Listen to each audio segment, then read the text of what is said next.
Hola mga kamaster! So, for this video, I just want to share to you or show you kung paano natin gamitin yung ating Osmo Mobile 3. I-try natin at i-test natin.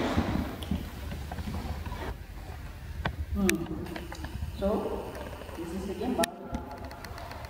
The new thing here in Osmo Mobile 3 na nirelease ni Osmo is this time it's foldable. Yung Osmo Mobile 2, kung mapapansin nyo, it's not foldable. So ayan. Lagay natin yung cellphone natin. So, as per dito, sabi niya, yan. Yung phone camera should be on that way. So, ayan. I-ano natin. I-check.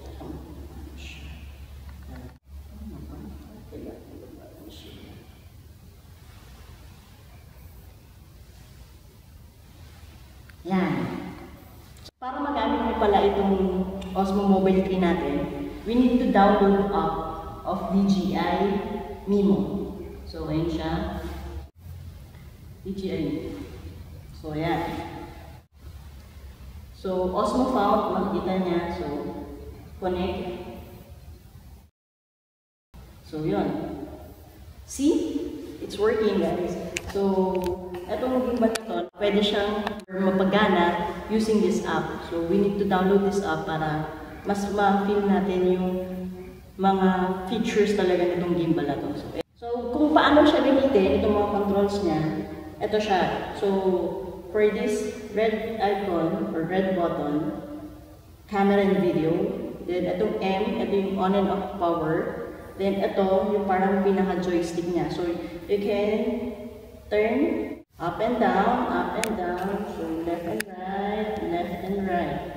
So, ganun lang siya. So, you can control it by yourself. So, ito, of course, kung bakit one thing din tayo bumili, ito is para makita natin yung stability ng Osmo Mobile na to sa mga video. So, kung gusto natin mas stabilize o mas accurate yung pagkuha ng video natin, so, ito yung use talaga ni Osmo Mobile 3. And one of the features din ito ni Osmo Mobile 3 is yung face detection. So, yung face detection na to, it's one good thing. Kasi, when you're having a video or a selfie, ma-detect yung mukha mo. So, yung kung paano siya gumagana, let's try it out. Check natin.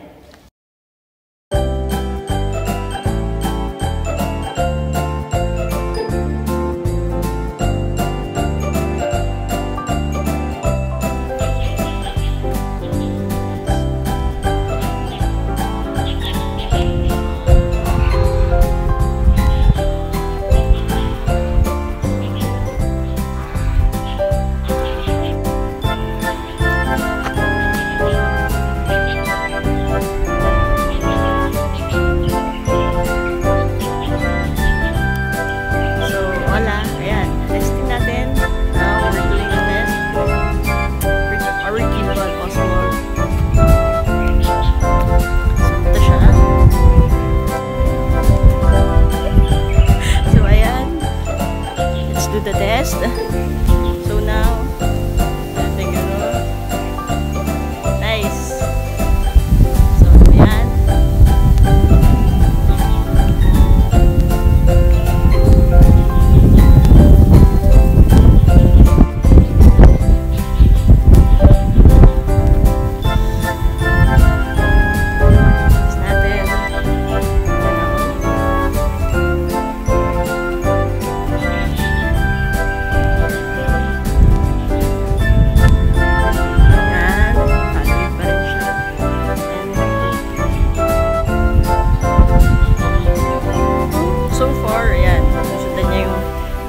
Face detection siya.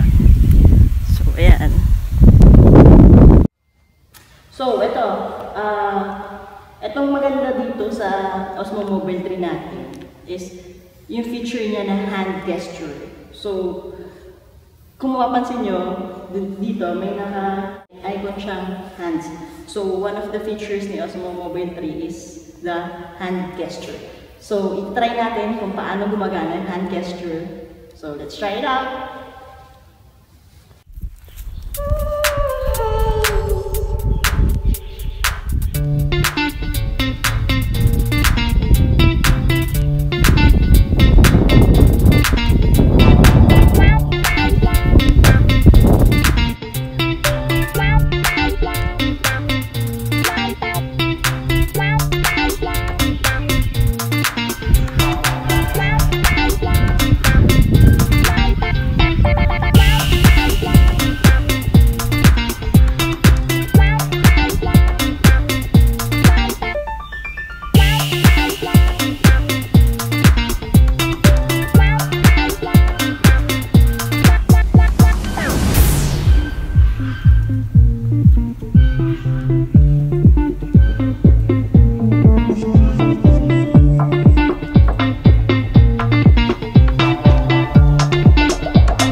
So, ayun mga kamaster, one thing pang features na ni Osmo Mobile 3 na nandito sa ating application is itong panorama. So, yung panorama, itetest rin natin siya. So, let's check it out!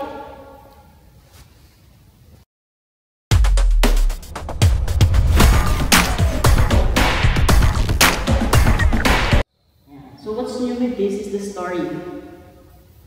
So, itong story na to, let's try it out. So, check natin kung paano gumagana yung story.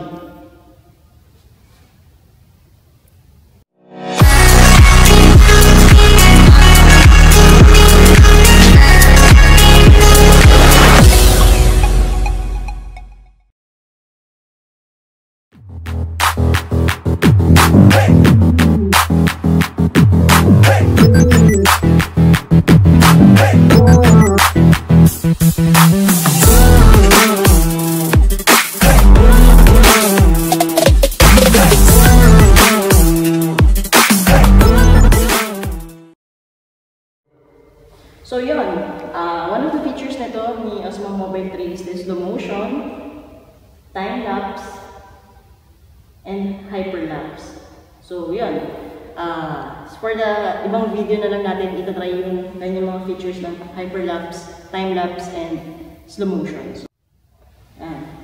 So for now, ito lang kaswabe gamitin si Osmo Mobile 3. So, eto na, we're done! We're done on testing our new mobile Osmo 3. So, ayan mga kamaster. So, one thing din na dapat yung tandaan sa mga gustong bumili na itong Osmo Mobile 3 is hindi siya waterproof. So, it is good for outdoor but not on rugged outdoor activities. So, kung prefer nyo ng mga pang-rugged, this is not for you. Kasi, as per dun sa nabasa natin dun sa manual, it is not a waterproof gimbal.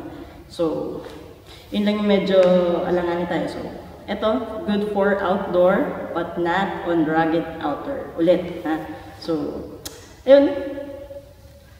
I hope you had fun on listening or watching on how to use the new Osmo Mobile 3. So, till next time guys, thank you for watching.